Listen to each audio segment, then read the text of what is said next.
used to wake up in the morning looking forward to a couple of things. Number one was Rush Limbaugh on the radio. He was the voice of America. He was the forgotten man and woman. He talked about things that affected us on a daily basis. And then, after he got me revved up, I would go over and listen to Alex, and he would connect the dots to the New World Order and to the Soros and to the Bilderbergs. He would connect all those dots. And then I'd turn on a little Michael Savage. I'd listen to some Tucker Carlson in the evening over on Fox News. But what the heck happened, man? When did things go sideways? When did they all flip? We've got to threaten the impeachment. We got to pass the war powers. Not because I support the Democrats, not because I like what they're doing. So there's the downfall of the Western unipolarity and the rise of the multipolarity. And so you're watching the end of the global American empire. Rush, God rest his soul, I thought he passed the torch on to a couple of people. I thought Dan Bongino was going to be one of those guys. Now he's hiding over on Rumble. Tucker Carlson was on Fox until he made some questionable comments about the Dominion voting machines. And they had to get rid of him. He got a little too close to the truth. Alex Jones, I believe he was changed after the Sandy Hook trial. He made some comments that were a little out there for me too. But these guys all changed. And it seems to have happened right at the same time. They all helped to get the president elected. We can't deny that. Charlie Kirk, they all helped to get the president elected. Candace Owens helped President Trump get elected. Marjorie Taylor Greene, Thomas Massey, Rand Paul, they were all there. For some reason, they all flipped at the same damn time. And why did they flip all at the same time? Now, I'm going to tell you this. Tucker Carlson made a trip to Russia. He did an interview with Vladimir Putin, and he also did an interview around that same time, about March of 2025, with a guy by the name of Alexander Dugin. Alex Jones interviewed Alexander Dugin about February of 2025. I'm pretty close on those dates. That's from memory.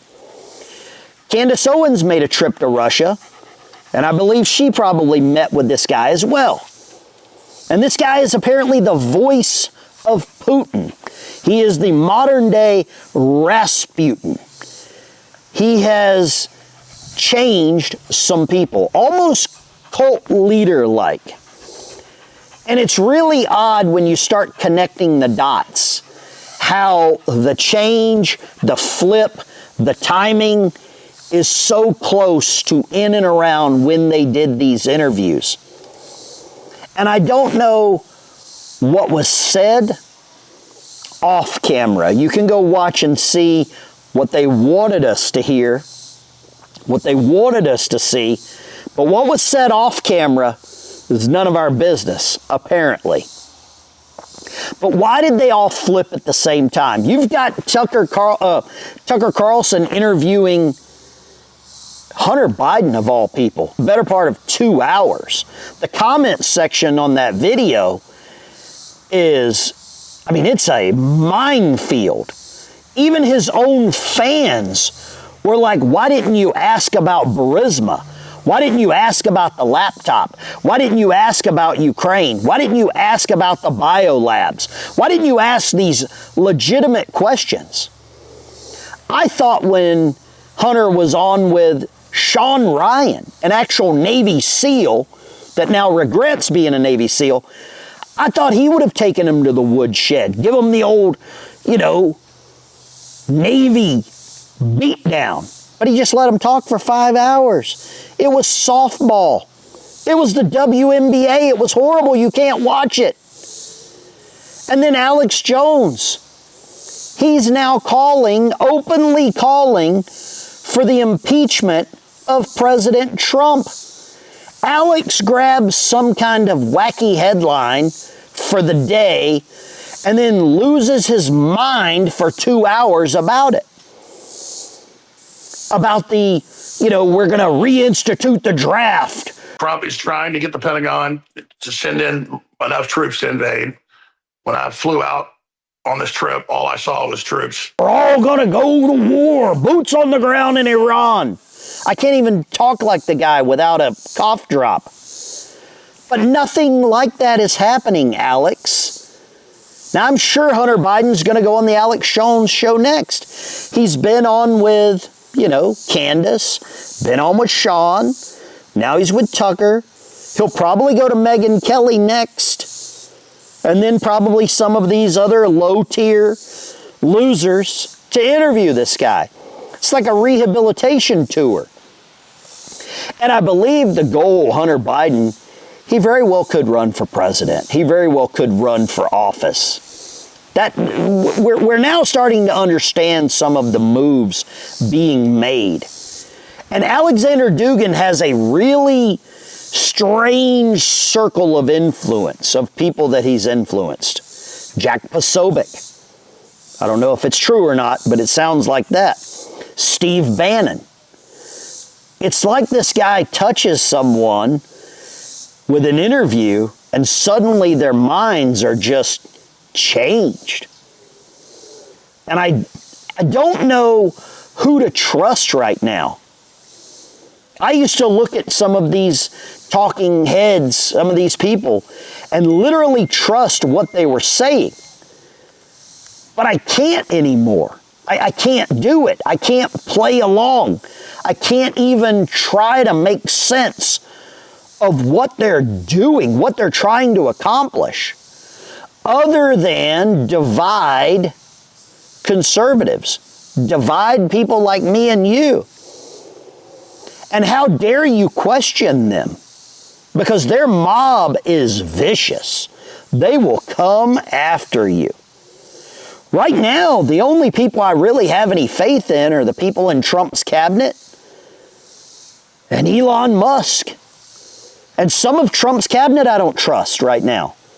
For lack of arrests, lack of action, lack of indictments. Who do you trust? Who do you listen to? Who do you find some level of comfort with understanding the chaos that's happening? Because I don't know anymore. The people on certain platforms have been deplatformed. They're basically cast outs over to Rumble. You can't find them. The algorithm on Rumble is garbage. The platform has great ideas, but you only get promoted if you're under contract by Rumble. I know that for a fact. I would do a video over there. It'd get like 90 views.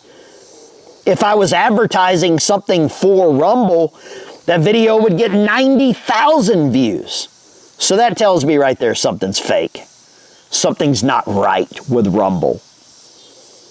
There's no search. There's no algorithm. You can't find people that you want to watch. You could go hide out with Russell Brand over on Rumble if you want. But sadly, this is what we've got. This is the best platform I have to reach you all, to try to share some level of common sense. And I can't figure it out. Why they flipped all at the same time, who flipped them, who they're working for. Those are the big questions I have. And I hope you'll leave some comments down below. And maybe I'm out to lunch on all of this. If I am, leave a comment down below. Ben, you don't get it. Or Ben, I agree with you. I'm trying to understand this. I'm actually trying to work it out here, talking to you all for some advice. When, who, why, and how much. That's what I want to know. Because someone is leading this. Someone is paying for this. I think they're getting what they're paying for. They want to divide America. Alexander Dugin, you can go and look for it yourself, wants a weak America. A weak America benefits Europe, benefits Russia, benefits China, benefits Iran, benefits all these other countries that hate us. That's what they want. Make sure you hit the like and subscribe button. It's just me out back. Guys, I don't know. I don't know who is the current person to listen to. Who did Rush listen to? Who did he take some guidance from? Because we're at a crossroads in America. The Senate's in a recess. They don't care about the SAVE Act. And I feel like we're fighting an uphill battle. Thanks for watching. Leave a comment down below where you're watching from. More importantly, who you trust. I'll see you in the next one.